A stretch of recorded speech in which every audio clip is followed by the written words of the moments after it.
ஸல்லல்லாஹு அலைஹி வஸல்லம் அவருடைய முன்மாதிரி, அழகிய முன்மாதிரி, ஆண்களுக்குரிய ஒரு முன்மாதிரி, ஒவ்வொரு கணவனுக்கும் வர வேண்டிய ஒரு முன்மாதிரி.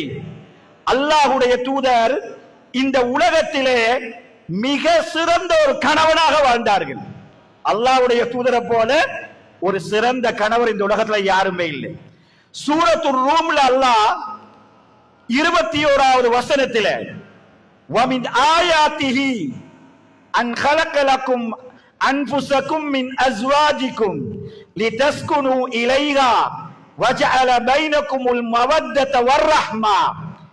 திருமணத்தை பத்தி அல்லாஹ் சொல்லும்போது திருமண வாழ்க்கையில் குடும்பம் சந்தோஷமாக இருக்க வேண்டும் என்பதை பற்றி சொல்லும் பொழுது கணவன் மனைவிக்கிடையில எவ்வாறான ஒரு அன்பு ஏற்படணும் என்பதை பற்றி சொல்லும் போது அல்லாஹ் சொல்கிறார், உங்களோட மனைவிய உங்களுக்குள் இருந்தே நான் படைத்தேன். ஆண்கள்ல இருந்துதானா மனைவியை படைச்சான் அல்லாஹ்.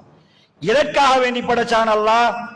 லி தஸ்குனு இலைஹா, சகீனா என்று சொல்லக்கூடிய மன நிம்மதியை ஆண்களுக்கு கொடுப்பதற்கு அல்லாஹ் மனைவியை படைத்திருக்கிறான். வஜஅல பைனகுமுல் மவத்தத வர்ரஹ்மா. திருமணம் முடிச்சிட்டா எத்தனை வருஷம் வாழ்வோம்? உயிரோடு இருந்தா 25 வயசுல திருமணம் முடிச்சா 30 வருஷம் 40 வருஷம் 50 வருஷம் வாழ்வோம். பிள்ளைகளை பெற்று அவங்கள வளர்த்து அவங்கள உருவாக்கி படிக்க வச்சு அவங்களுக்கும் திருமணம் முடிச்சு வச்சு அவங்களும் பிள்ளைகளை பெற்று பேரனை கண்டு பேத்திய கண்டு இந்த உலகத்தில் இருக்கின்றவர்கள் ஏராளம். அல்லாஹு அக்பர். இப்படியான இந்த குடும்ப வாழ்க்கையில ஒரு 2 பேருக்கு இடையிலும் என்ன வரணும் தெரியுமா? மவத்தா என்று சொல்லக்கூடிய காதல் வரணும் என்பதாக அல்லாஹ் சொல்கிறான். கணவன் மனைவிக்கு இடையில் என்ன வரணுமா? மவத்தா என்று சொல்லக்கூடிய காதல், அன்பை அல்லாஹ் ஏற்படுத்தியிருக்கிறான். ரஹ்மா என்று சொல்லக்கூடிய இரக்கத்தை அல்லாஹ் ஏற்படுத்தியிருக்கிறான். கணவன் மனைவிக்கு இடையில மவத்தாவும் இல்லையா ரஹ்மாவும் இல்லையா, அந்த வாழ்க்கையில எப்போதுமே பிரச்சனை தான். மவத்தாவையும் ரஹ்மாவையும் இந்த உலகத்தில் கணவனும் மனைவியும் சேர்ந்து தங்களுக்குள்ளே அவர்கள்தான் ஒரு மரத்துக்கு தண்ணீர் ஊற்றி பசலை போட்டு மிருகங்கள் சாப்பிடாமல் வளர்ப்பது போன்று கணவனும் மனைவியும் சேர்ந்து அந்த 2ஐ வளர்க்கணும். இந்த வசனத்துக்கு உயிரோட்டம் கொடுத்தவர் தான் ரசூலுல்லாஹி ஸல்லல்லாஹு அலைஹி வஸல்லம். அந்த வசனத்தை ரசூலுல்லாஹ் தாங்கள் திருமணம் முடித்த மனைவிமார்களோடு நடந்து கொண்ட அந்த முறையை பார்த்தா அன்பார்ந்தவர்களே, அது ஒரு அலாதியானது. சொன்னார்கள் சஹாபாக்களை பார்த்து, ஹைருக்கும் லி அஹ்லிஹி அன ஹைருக்கும் லி அஹ்லிஹி ஹைருக்கும் லி அஹ்லிஹி. தோழர்களே தோழர்களே, உங்களில் உங்களுடைய மனைவியிடத்தில் சிறந்தவன் நான். உங்களில் உங்களுடைய மனைவியிடத்தில் சிறந்தவன் நான். உங்களில் சிறந்தவன் நான். ஏன் தெரியுமா? என்ற மனைவியோட நான் நல்ல முறையில நடந்து கொள்கிறேன் என்று சொன்னாங்க நபிகளார் ஸல்லல்லாஹு அலைஹி வஸல்லம். ஒவ்வொரு கணவனுக்கும் ஒரு அழகிய ஒரு முன்மாதிரி முஹம்மது ஸல்லல்லாஹு அலைஹி வஸல்லம். எப்படி இருந்தாங்க? மனைவியோட எப்படி இருந்தாங்க? மனைவியுடைய உணர்வுகளை மதித்தார்கள். மனைவியுடைய முறைப்பாட்டை பேச்சை நேரம் எடுத்து கேட்பார்கள். மனைவி பேசணும் புருஷனோட. ஆயிஷா அம்மையார் அவர்கள் சொல்கிறார்கள், நானும் ரசூலுல்லாவும் இரவு வந்துட்டா இரவு நேரத்துல ரோட்ல அந்த மதீனால 2 பேரும் கதைத்து கொண்டு நடந்து அப்படியே நீண்ட தூரம் பேய்த்துட்டு அப்படியே வீட்டுக்கு வருவோம் என்று சொல்கிறார்கள். ஏராளமான கணவன்மாருக்கு தன் மனைவியோட பேசுறதுக்கு நேரமே இல்லை. அவங்கட முதல் பொண்டாட்டி இந்த போன், முதல் மனைவி போன், 2வது மனைவி தான் கட்டின பொம்புல புருஷன். இதோட தான் வீட்டுக்கு வரப்போச்சலையும் காதுல வச்சுட்டு தான் வார. எவ்வளவு ஆசையோட வீட்டுல மனைவி இருந்துட்டு என் புருஷன் வரணும் என்னோட பேசுறதுக்கு நிறைய விஷயங்கள் இருக்குது என்று நினைச்சிட்டு மனக்கோட்டை கட்டிட்டு வார நேரம் எல்லாம் வீட்டு கடை வேலை, பிசினஸ், ஆபீஸ், அங்கேயும் அதுதான், ரோட்டிலையும் அதுதான், பள்ளிக்கு வந்தாலும் அதுதான், வீட்டுல வந்தாலும் அதுதான். மனைவி நினைச்சுட்டே இருப்பா பேசுறதுக்கு, போனை வச்சுட்டே சாப்பாடு. பேச்ச தொடங்கினா ஒரு கோல் வந்துடும், திருப்ப மறு ஒரு பேச்சு, மறு அவசரமா கைய கழுகியாச்சு, அவசரமாக பெட்ரூமுக்கு போவாரு. அவரு டயர்ட், அவரு தூங்கிடுவாரு. பெண்களுடைய உணர்வுகளை மதிப்பதில் நபிகளாரை ஆண்களை நீங்கள் பின்பற்றிக் கொள்ளுங்கள். பேசுறதுக்கு நேரம் எடுங்க. நீங்க பேசுறதுக்கு நேரம் எடுக்கலையா, உங்களோட மனைவியோடு வேறொத்த நேரம் எடுத்து பேசுவான். ஆண்களுக்கு தெரியாது. ரசூலுல்லாஹ் வரலாறு படிக்கல நாங்க. ரசூலுல்லாஹ் ஒவ்வொரு ஆணுக்கு முன்மாதிரி. அல்லாஹ்வுடைய தூதர் சொல்கிறார்கள், ஆண்களே பெண்களுக்கு நீங்கள் பெண்களை நீங்கள் வெறுத்திராதீர்கள். ஒரு புருஷன் தன் மனைவியை வெறுக்க கூடாதாம். வெறுப்பு வரும். எப்ப வெறுப்பு வரும்? கணவன் சொல்றதை செய்யாம இருந்தா வெறுப்பு வரும். கணவனுடைய வேலைகள், கணவன் ஏதாவது ஒன்று செஞ்சுட்டு போனா நீ செஞ்சு வையின்னா, அவள் செய்யாம இருந்தால் அல்லது பிழையாக செய்தால், நேரத்துக்கு செய்யாம இருந்தா, செஞ்சத்துல குறைபாடோட செஞ்சா நமக்கெல்லாம் கோபம் வரும். அல்லாஹ்வுடைய தூதர் சொன்னார்கள், ஒரு கணவன் தன்னுடைய மனைவியை அவள் செய்கின்ற வேலைகளுக்காக வெறுக்காதீர்கள் என்று சொன்னார்கள். ஏன் தெரியுமா? நீங்க அவளுடைய இன்னொரு வேலையை நீங்கள் பாருங்கள், அவளுடைய இன்னொரு வேலையை பாருங்கள். அந்த வேலையில் அவள் உங்களுக்கு திருப்திகரமாக நடந்திருப்பாள். நீங்கள் இதற்கு கோபப்பட்டு அவளுடைய அந்த வேலையை கொச்சைப்படுத்தினாதீர்கள் என்பதாக நபிகளார் ஸல்லல்லாஹு அலைஹி வஸல்லம் சொன்னார். அதனால கணவன்மார்கள் எல்லோரிடத்திலையும் மனைவியுடைய முகத்தில பாய்ந்து விடுகிறது, மனைவியை திட்டுறது, மனைவியோடு பேசுறதுல காரசாரமாக பேசுறது, மனைவியுடைய உணர்வுகளை மதித்து நடக்காமல் இருப்பது, இவைகள் எல்லாவற்றையும் நபிகளார் ஸல்லல்லாஹு அலைஹி வஸல்லம் செய்யாம மனைவியோடு அன்பா இருந்தாங்க. எப்படி? அல்லாஹ்வுடைய தூதர் ஒரு முறை தந்த தோழர்களோடு வீட்டில் ரசூலுல்லாஹி ஸல்லல்லாஹு அலைஹி வஸல்லம் பேசிக் கொண்டிருக்கிறாங்க. ஆயிஷா அம்மையாருடைய வீடு பக்கத்துல பல மனைவிமார்களுடைய வீடு. ஒரு மனைவி அல்லாஹ்வுடைய தூதருடைய வீட்டுக்கு ஒரு பாத்திரத்தில் ஒரு நேரத்தில் ஒரு உணவுப் பொருளை கொடுத்து ஒரு பையனிடம் அனுப்புகிறார்கள்.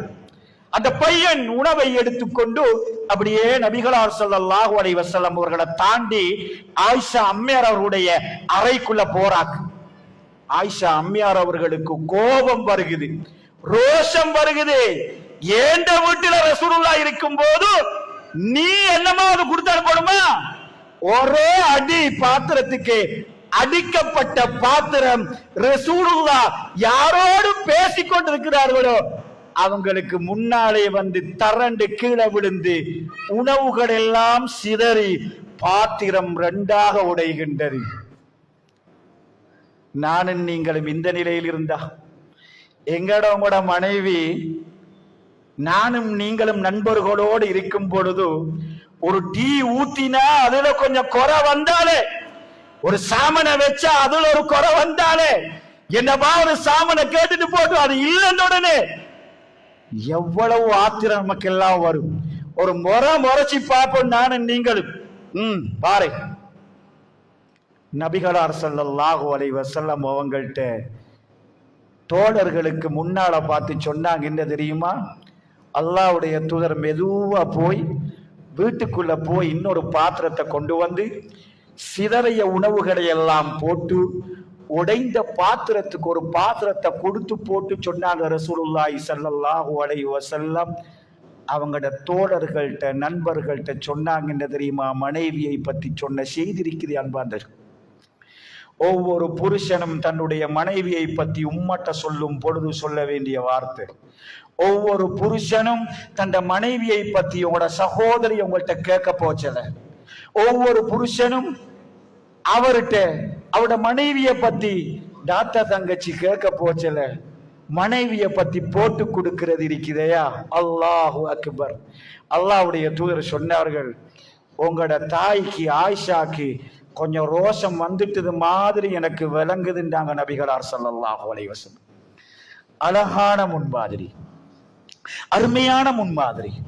ஒரு மனைவியோட ஒரு புருஷன் நடந்து கொள்றதுக்கு அல்லாஹ்வுடைய தூதருடைய வீடு, அல்லாஹ்வுடைய தூதருடைய வீடு. ஆயிஷா அம்மையார் அவர்கள் சொல்கிறார்கள், ரசூலுல்லாஹ் எப்படி வீட்டில் இருப்பார்கள் என்று கேட்ட நேரத்தில் சொன்னாங்க ஆயிஷா அம்மையார் அவர்கள், அல்லாஹ்வுடைய தூதர் வீட்டில் இருந்தா வீட்டு வேலைகளை செஞ்சு கொண்டே இருப்பாங்கன்றாங்க. அதிகமான கணவன்மாரு வீட்டு வேலை செய்யறதில்லை. உங்களோட மனைவிக்கு நீங்க வேலை செஞ்சு கொடுக்கிறது சுன்னா. உங்களோட மனைவியுடைய வேலைகள்ல அவக்கு இலவுத்தன்மையை ஏற்படுத்தி கொடுக்கிறது நபி வழி. உங்களோட மனைவியுடைய வேலைகள்ல செஞ்சு அவட மனச அப்படியே இரக்கமாக்கி அன்பாக்குறதுக்கு நீங்க சின்ன சின்ன வேலைகளை வீட்டுல நீங்க செஞ்சு கொடுக்கிறீங்கள் அல்லவா. ஆயிஷா அம்மையார் அவர்கள் சொன்னார்கள், அல்லாஹ்வுடைய தூதர் வீட்டில் இருந்தா வேலை செஞ்சு கொண்டே இருப்பாங்க. எத்தனை ரூம் அந்த வீட்டுல? 5 ரூமா? பெரிய ஹோலா? பெரிய சோபா போட்டிருந்தாங்களா? பெரிய பெரிய ஃபேன் இருந்ததா? அட டபுள் மாடியா? வீட்டு வேலையெல்லாம் அதிகரிக்க ரசூலுல்லாஹ் மனைவிக்கு வேலை செஞ்சு கொடுக்கணும் என்றா ஒரு வீட்டில வேலைகள் எல்லாம் அதிகரித்திருக்கணும். அல்லது ஆயிஷா அம்மையார் அவர்கள் போய், அல்லாஹ்வுடைய தூதரே வீட்டில வேலை நிறைய இருக்குது, அல்லாஹ்வுடைய தூதரே நீங்களும் எனக்கு நீங்க ஹெல்ப் பண்ணுங்கன்னு கேட்டாங்களா? இல்ல, ரசூலுல்லாஹ் கேட்கல. தலைய வச்சா அன்பாந்தவர்களே, அந்த வீடு எப்படி தெரியுமா? தலைய நீட்டினா சொகர்ல ஒரு சைட்ல படும், காலை நீட்டினா இன்னொரு சொகர்ல படும். இரவு நேரத்துல ரசூலுல்லாஹ் தொழுவார்கள், குறுக்கே ஆயிஷா அலி அவர்கள் படுப்பார்கள். ஆயிஷா அலி குறுக்கே தூங்கினால் ரசூலுல்லாஹ்க்கு சுஜூது செய்யறது கேளா. அந்த அளவுக்கு ஒரு சின்ன வீடு அது.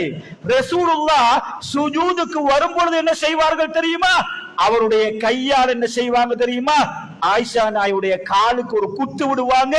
நீட்டின கால ஆயிஷா அலி அப்படியே மடிச்சு கொள்வாங்க. ரசூலுல்லாஹி ஸல்லல்லாஹு அலைஹி வஸல்லம் சுஜூது செய்வாங்கண்டா இந்த சின்ன வீட்டுக்குள்ள மனைவிக்கு வேலை செஞ்சு கொடுக்கிறதுக்கு அவ்வளவுக்கு நிறைய வேலை இருந்ததா சகோதரர்களே? வேலை இருக்கவே இல்லை. ஏன் நபிகளார் ஸல்லல்லாஹு அலைஹி வஸல்லம் ஆயிஷா அம்மையாரோடு வேலையே இல்லாத அந்த சின்ன வீட்டுள்ளுக்க ஆயிஷா அம்மையார்களோடு இருந்து வேலையை பகிர்ந்து கொண்டார்கள் என்றால் மனைவியுடைய உள்ளத்திலே அன்பை ஏற்படுத்துவதற்காக பயந்து கொண்டார்கள். சில புருஷன் மாறி வீட்டுல வேலை செய்யறதே இல்லை, வேலையை தொட்டு பார்க்கிறதே இல்லை. மனைவிதான் சகல வேலைகளையும் செய்யணும். அந்த வேலையில நீங்க என்ன செய்யுங்க? நபிகளார் ஸல்லல்லாஹு அலைஹி வஸல்லம் அவர்கள் செஞ்ச மாதிரி இரவை கொஞ்சம் நேரத்தோட வாங்க. பிள்ளைகளை தூங்க போடுறதுல மனைவிக்கு நீங்க ஒத்தாசை செய்யுங்க. பெட்ட தட்டி போடுறதுல ஒத்தாசை செய்யுங்க. உசுரும கழுகுறதுல ஒத்தாசை செய்யுங்க. சாப்பிட்ட பிங்காங்கோப்புகளை கழுகுறதுல கணவனுக்கு எந்த இழிவும் கிடையாது.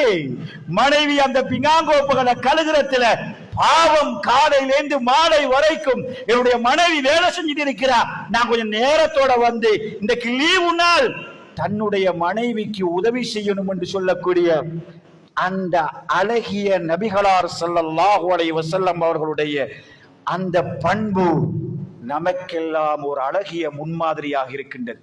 மதிப்புக்கும் கண்ணியத்துக்கும் உரிய சகோதரர்களே, இதுகளை பேசினால் மனித